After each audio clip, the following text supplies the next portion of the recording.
Videocast. Today is Friday, January 11th, and this is Charlie. And Max. And today we have a special guest for you, Corey Strader. Hi. First of all, you'll notice this is our first video podcast. We don't know how this is going to work, but we're going to give this a shot and try to go through some of the artwork Corey has created and talk about some of the art process behind the original natural selection, as well as some of the process for NS2. So let me start out by saying I was lured here to do this podcast with the promise of cake. That's right. Which I've yet to see a single piece.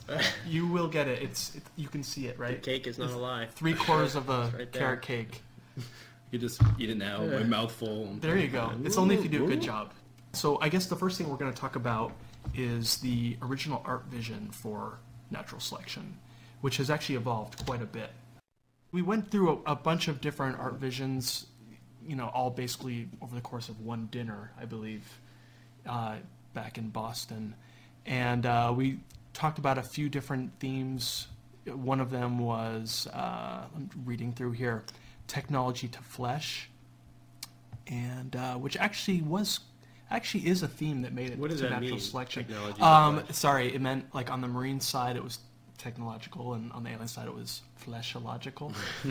And the description I have here is: Marines start in landing pod that attaches to infested colony ship. Check. Marines start in their technologically superior, clean, hard ship. Basically, the aliens are wild, and they know what their ancestors knew and act on instinct. So this is kind of the bog theme that actually did make it into natural selection. It was just one of many themes. Corey, do you want to talk about this rejected theme? Do you remember this one? Aliens as amputees? Yeah, that was dark and disturbing and grotesque, just the way I like it. But yeah, we kind of felt that would be too dark, a little weird. I think that was a Cronenberg kind of thing. Yeah, we were just sitting around one dinner, just throwing out a bunch of ideas. Aliens as human organs. I'm not sure who's oh, that was a different one. But, I am Jack's raging kidney. Every alien was going to be like a different organ from the human body. How much were we drinking that dinner? Actually, none. This was back in 2000, so this was kind of the world. Anything is possible. Well, so most of these concepts seem to reflect this other one, the aliens as dangerous animals. Yeah, I think we talked about having like warning spots and stripes and other like danger signs that would, I guess, change based on something. I don't know. I think that their actions or the description here says, let's see, butterflies, snakes, jaguars, snakes, insects in the safari, skin stretched over bone, yellows, reds, and oranges. Yeah, that was like kind of from Starship Troopers, I guess. Like that's kind of I think that was the idea behind. So this their is design. Like you watch Starship Troopers and like Existence and Fight or Club, Videodrome. And then came up with this idea. Probably. I think what are you trying to say, Max? Nothing. Ended up initially settling on was something that was more reptilian and insectoid combination. Oh, and yeah. Then even that, from this early art vision, we ended up branching off more from less of the insect theme in the aliens. More animal. Like we're thinking like, just jungle animals. Actually, the description here for reptilian insect, the one that we, in theory, decided on, was scales, mandibles, and wings are all part of their physiology. Snake-like creature, a crocodile type thing, long, low, and very powerful, lots of teeth. We actually didn't... Well, I mean, some of those elements did show through, but we actually ended up by going with the original theme that we talked about, technology to flesh. Well, yeah, that and just a more wild animal feel. Mm-hmm. So here's... I don't know if we ever released this one. This shot is kind of... I don't know, that was a predecessor to the final Skulk image, right? You can see he didn't have spikes for arms, so he used the goo, the alien goo to arms. stick to. Yeah, it's a common strategy to stick to walls. Look in the date, Corey Strader, 01. Oh, wow. That's great. Yeah, most of this stuff, this is all from 2000, 2001, right? God, that's crazy. I'm sure everyone knows this final hive concept. Anything you want to say about that, Corey? Well, that was, that's back when we had eggs. We had eggs, and that. The hive-laying eggs. I know we'd originally wanted it would emit that kind of steam and mist, and Oh, we wanted never really floaties. got that in there. No, The we final didn't. version of the game, but NS2. Yeah, Charlie talks about that stuff a lot for NS2. Yeah. That's true. My calls are unheated. Max, I want this. Max, I want little glowies. So this pretty much established the kind of initial infestation look too, I guess. Oh yeah, the substrate underneath the eggs. Yeah, and just all around and the way it is on the creatures and the walls and. Where'd the infestation Oh, idea come from? Probably a visual interest. You probably wanted a way just to add. I mean, obviously, I think it tied into gameplay in some way. I don't think we it must did have talked originally. about really. Well, And all of the story came later, right? Yeah. That was all kind of retrofitted. well, actually, what's interesting, we'll have to do a podcast with Jeff sometime.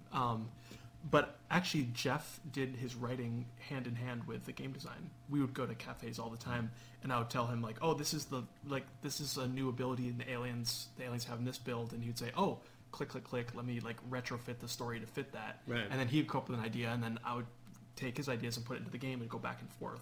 That's all later than this. That was probably all later, yeah. But it was all pre 1.0, so it was definitely development time.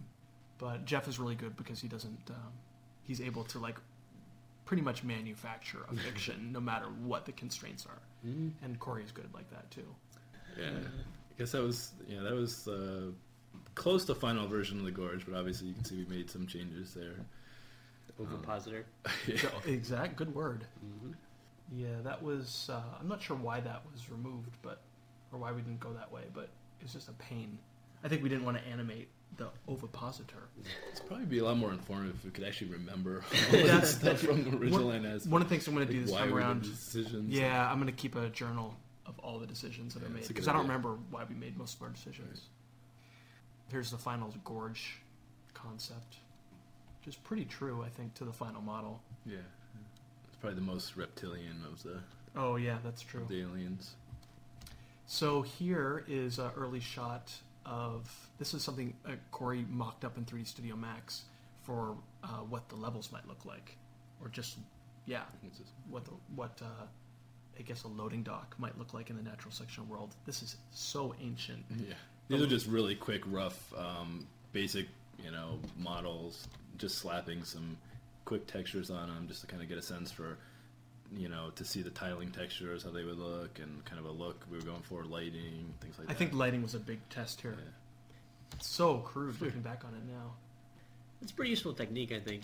Mocking things up to So get I an think idea actually what they'll be like in the game. Yeah. Yep. And some of those textures actually made it into the final, right? The very first texture set from this, I think, actually made it in, but in limited use. This was. We shouldn't laugh. Who? This is Steve. Steve Ashley. Yeah. So he had done, I think, way back when Charlie was first generating the idea of NS. Him and one of our friends, Steve, had been talking about it. So Steve did a early marine concept. Some of the stuff we kind of maybe used. I don't know. I think we're only laughing at this because it's so different from NS. Yeah. Obviously, that's not the aesthetic we went for at all. Yeah. But this is Corey's version, which I still love. I think I kept the knee pads from the original concept that Steve had done, but then we didn't even keep Oh, those for, yeah. for the final game. Oh, that's true. This is the final gorge. You can see the texture unwrapped there. So that whole texture is what's being wrapped onto the final model. So you did all of the textures on all of the creatures in the game, right? Yep. That's one. Yeah, so pretty much all the player models I did the textures for. A lot of the marine buildings and alien buildings did models and textures for. All the level textures. Pretty much the man. I guess that would be the word.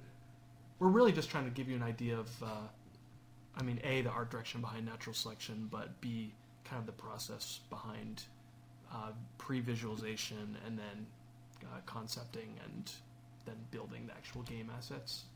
It's pretty crazy just going